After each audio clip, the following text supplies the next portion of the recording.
Boker Tov, good morning. We continue with a 3-minute dose of Torah, and we're going to conclude that the interaction between Yaakov and Yosef. And just as Yaakov began with a bracha to Paro, we're told that at the end of their brief encounter takes place as follows: Vayivarech Yaakov et Paro, Vayitzei lifnei Paro. Yaakov once more blesses Paro, and he departs. Says Rashi. Vayivarach Yaakov kederach kol haniftarim milifnei sarim. This is what you do whenever you're going to leave, take your leave of someone in authority. Mivarachim otam, you give some type of blessing to them. Vinotlim reshut, and then you take permission, you ask permission to leave. Uma beracha beracho. What was the bracha that Yaakov gave him? Not simply, I wish you all the best, Paro, but it was more specific.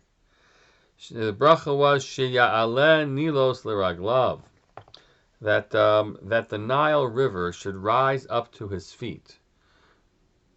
What does that mean? That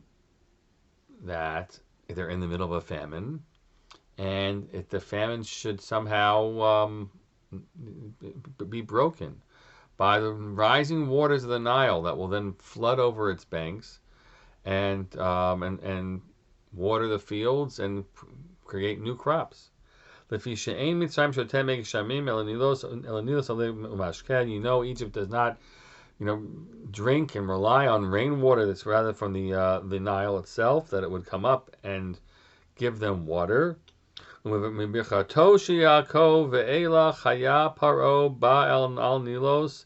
this moment forward, Paro took this to heart. He would go to the Nile, and it would indeed happen. And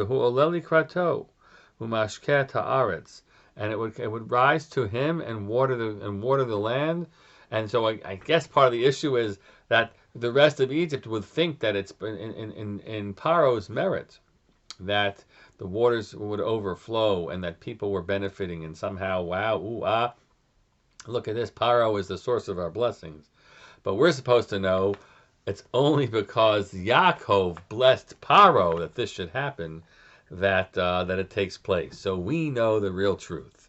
Later on, we're going to be dealing with a Paro who's got into his head that he somehow is a source of all the powers. Here we're being told it was a bracha of Yaakov that brought it. And indeed, according to the simple read here, is that even though there was a prophecy of 7 years of famine, the famine will shortly end. Even though there's some more storyline that will follow, but the famine will shortly break. It won't be 7; it'll just be at the end of these 2 years, thanks to the arrival of Yaakov and the bracha that he gives. Have a great day.